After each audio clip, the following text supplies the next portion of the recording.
Boaz, il dit à Ruth, ne va pas cueillir dans les autres champs. Ne va pas là-bas. Reste que ici, c'est tout. Ne va pas glaner dans les autres champs. Reste que ici. Tu veux quelque chose ici. Ne va pas ailleurs. Ne va pas chercher ailleurs. Reste ici. Parce qu'il savait, Boaz, que le Mashiach, il devait sortir d'elle. Pour que le Mashiach il sorte, il faut qu'il y ait la bina. Le Mashiach, ça va être juste quelqu'un qui va avoir une bina d'un niveau tellement élevé qu'il n'y aura rien au monde dans laquelle ou dans lequel il ne pourra pas révéler Dieu. N'importe quelle chose qu'il y a dans le monde, il va te donner l'explication comment c'est Dieu qui est là, dans cette chose-là. Pour ça, ces 3000, ces 3500, ils ont été là-bas. Pourquoi ils ont été là-bas? Parce qu'ils n'ont pas de bina, ils n'ont que de la chorma. Ils n'en peuvent plus, cette chorma-là. Ils n'en peuvent plus. Ça prend la tête, ça rend fou. Ils ne peuvent plus de ces discours-là et de ces trucs et ces disputes. Ils n'en peuvent plus, ces gens-là. Alors, ils ont besoin de s'oublier, d'aller de la drogue, de la danse, du trance, des trucs et tout.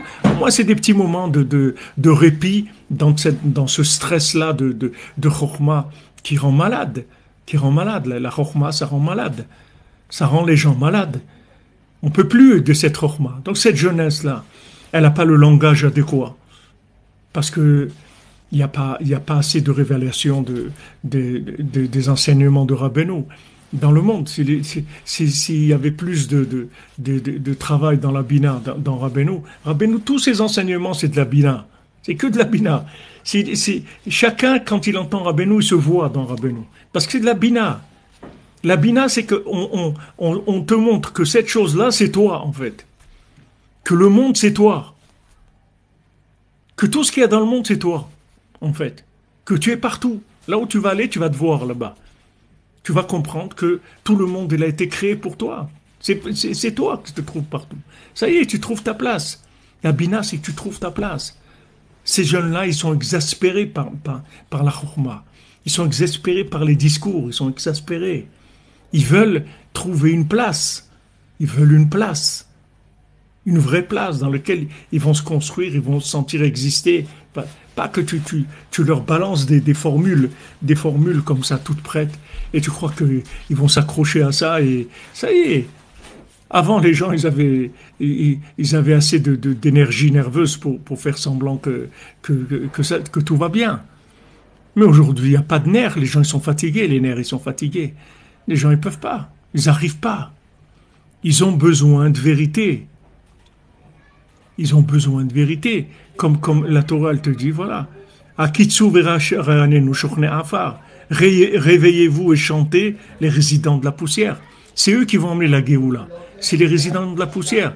Parce que les résidents de la poussière, ils ne peuvent trouver d'énergie que dans le vrai, c'est tout. Que dans le vrai. C'est-à-dire là où on va sentir de l'amitié, de l'amour, du vouloir. Il n'y a que ça qui va les motiver. Sinon, ça va pas, il n'y a rien qui va les motiver. Tu vas lui dire, il faut faire ça, il faut faire ça. Ça lui dit rien du tout. Il commence même pas. Tant que tu ne lui montres pas que lui, il se trouve dans cet endroit-là, il ne va pas le faire. Il ne va pas le faire. Pourtant, Sukkot, Simchat Torah, Sukkot, c'est là où on a mis les 70 sacrifices pour toutes les nations du monde. La Soukha, c'est l'ouverture de la Bina totale.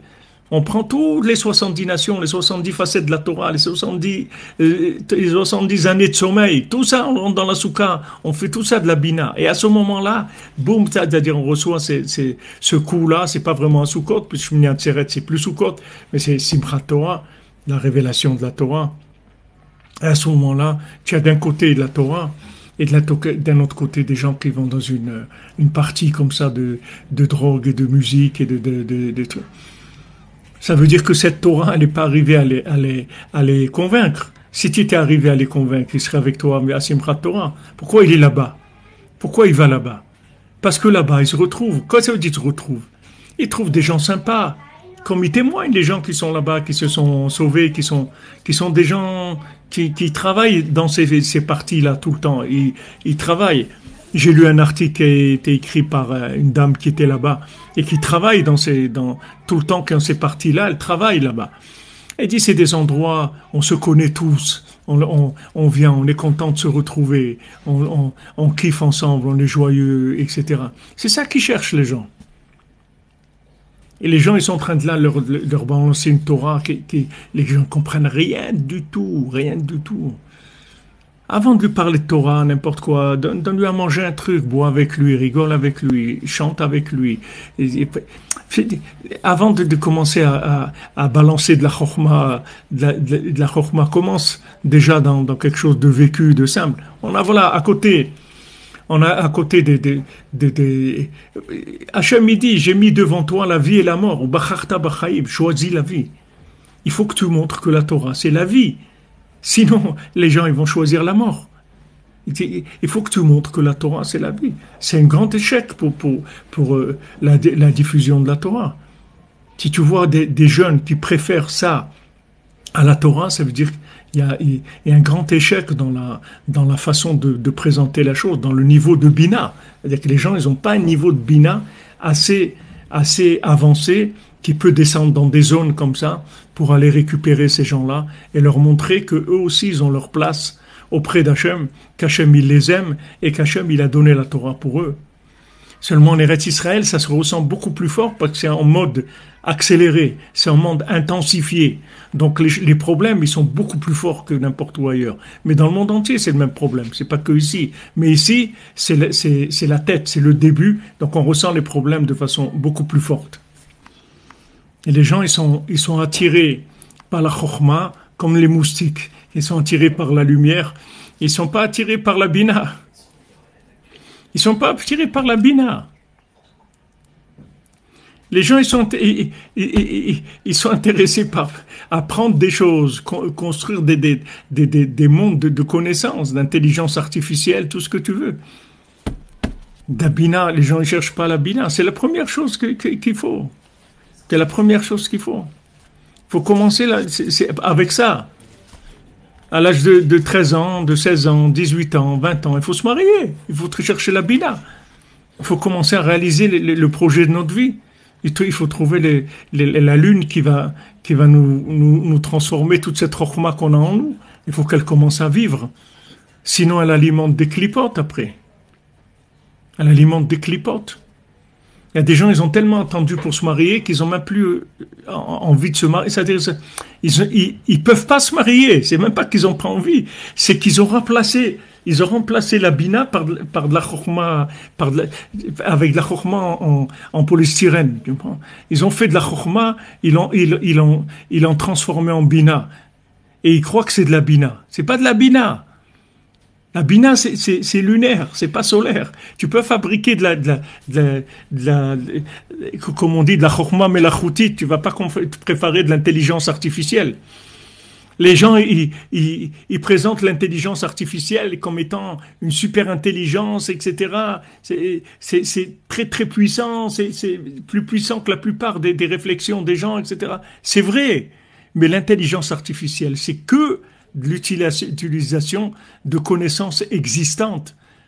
C'est pas, il y a rien de nouveau là-dedans. Il y a aucun rapport avec la réalité, avec rien. Il n'y a pas de futur. Hein? Il n'y a pas de futur. Il n'y a pas de structure, non? Non, de futur. Futur. Ah, de futur. Il y a un futur comme tout, mais c'est pas le futur c'est pas pas la vie. La fin de l'intelligence artificielle, c'est la mort, c'est tout. Même si quelqu'un, c'est vol au-dessus d'un nid de coucou, c'est la fin de l'intelligence artificielle, c'est fini avec ça. Où tu vas avec tout ça? Tu vas où? Tu vis? Il n'y a pas de vie. La vie, elle est dans la bina. La bina, c'est la construction de la chokhma. Chokhma sans bina, elle ne tient pas. Elle ne tient pas. Elle n'existe pas. Elle n'a pas d'existence. L'existence de la chokhma, c'est la bina. La bina, ça va t'aider à construire. Ça va t'amener tout ce que tu as en toi dans la réalité. Ça va mettre du temps. Il ne faut pas croire que maintenant, tu vas te marier ou tu vas rentrer dans la prière ou tu vas venir vivre en Eretz Israël. Eretz Israël, c'est de la bina. Eretz Israël, c'est Rabbi Nathan, c'est la Bina. Eretz Israël, c'est Rachel, c'est pas Léa. Eretz Israël, c'est de la construction. C'est un pays de construction. C'est pas un pays de planante. C'est pas un pays de syndrome. C'est un pays de construction. On construit. Sinon, tu rentres dans des syndromes. Les gens commencent à raconter n'importe quoi. Le principe même de schéma binaire,